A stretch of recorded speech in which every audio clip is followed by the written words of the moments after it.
এই মুহূর্তে জাপানে আছেন সহকর্মী নাজমুস সালেহী। সরাসরি যাচ্ছি তার কাছে।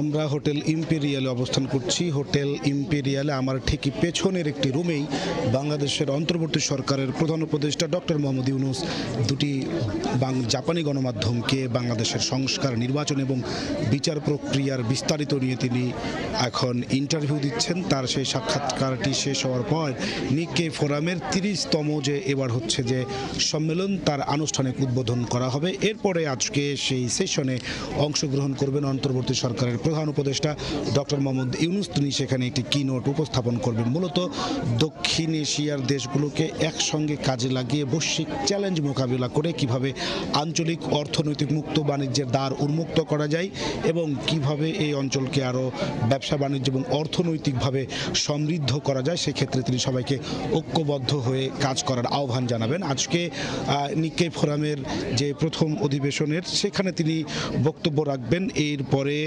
সেখানে আরও যারা অংশগ্রহণ করবেন তারা হচ্ছেন যে নিক্কে ফোরামের মহাসচিব ছাড়াও লাওস ও পালাওয়ের মহামান্য রাষ্ট্রপতি, জাপান ও কম্বোডিয়ার প্রধানমন্ত্রী, ভিয়েতনাম ও সিঙ্গাপুরের উপপ্রধানমন্ত্রী, বিভিন্ন দেশের পররাষ্ট্রমন্ত্রী, নীতি নির্ধারক, গবেষক, বুদ্ধিজীবী ও বিভিন্ন আন্তর্জাতিক সংস্থার উচ্চপদস্থ কর্মকর্তা বৃন্দ এই ফোরামে আজকে অংশগ্রহণ করবেন। আজকে কিন্তু ডক্টর মোহাম্মদ ইউনূস সারাদিনই তিনি ব্যস্ত সময় পার করবেন। আজকের ব্যস্ততার পর আগামীকালকে মূলত মূল ইভেন্ট। আগামীকালকে নিক্কে ফোরামের দ্বিতীয় দিন এবং আগামীকাল জাপানের প্রধানমন্ত্রীর সঙ্গে ডক্টর মোহাম্মদ ইউনূসের সাক্ষাৎ হওয়ার কথা রয়েছে।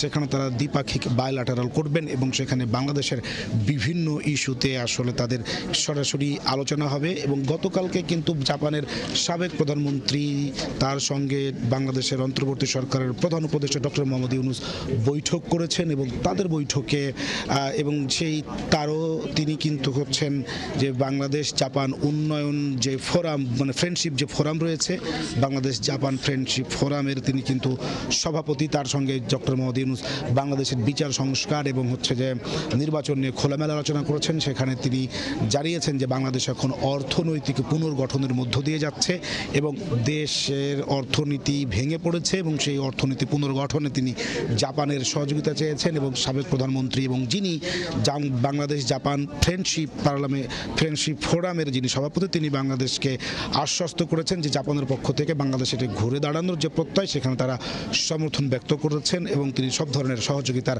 আশ্বাস দিয়েছেন। এবং সেখানে বাংলাদেশের বিচার এবং সংস্কার নিয়ে কথা হয়েছে ডক্টর মোহাম্মদ ইউনূসের কাছে। তিনি আসলে জানতে চেয়েছেন যে বাংলাদেশের আগামী সংসদ নির্বাচন কোন সময় অনুষ্ঠিত হবে। সেখানে ডক্টর মোহাম্মদ ইউনূস পরিষ্কারভাবে তিনি তার আবার একই প্রতিশ্রুতির পুনর্ব্যক্ত করেছেন। তিনি বলেছেন চলতি ডিসেম্বর অথবা নেক্সট বছর অর্থাৎ আগামী বছরের জুনে বাংলাদেশের জাতীয় সংসদ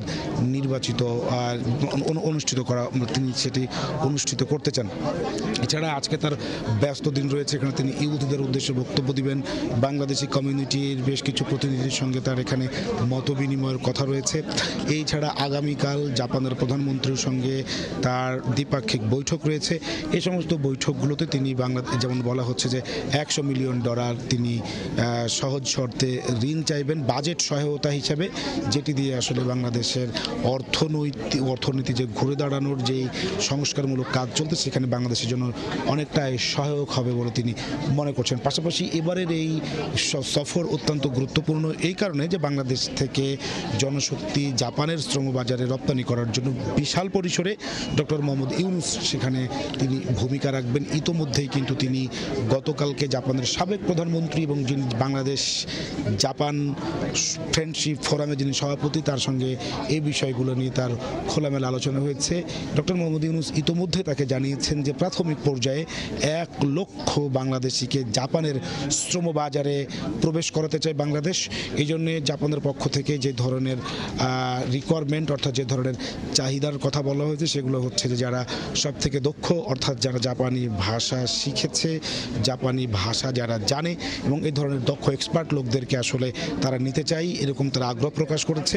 সেই জায়গা থেকে বাংলাদেশের পক্ষ থেকে ডক্টর মোহাম্মদ ইউনূস এই শ্রম বাজারকে জাপানে আরও বেশি উন্মুক্তকরণের জন্য তিনি অনুরোধ জানিয়েছেন এবং জাপানের সহায়তায় বাংলাদেশে জাপানি ল্যাঙ্গুয়েজ ভাষা শিক্ষার একটি ইনস্টিটিউট অথবা ভাষা শিক্ষার একটি কেন্দ্র কীভাবে গড়ে তুলে বাংলাদেশের যারা রয়েছেন তাদেরকে আরও কীভাবে যারা জাপানে আসতে চায় তাদেরকে দক্ষ করে তোলা যায় সেই ব্যাপারে নিয়ে ডক্টর মোহাম্মদ ইউনূসের কার্যক্রম শুরু করবেন বলে তিনি আসলে জানিয়েছেন। এই ছিল আমার কাছে টোকিও থেকে নিক্কেই ফোরামের প্রথম দিনের সর্বশেষ খবর।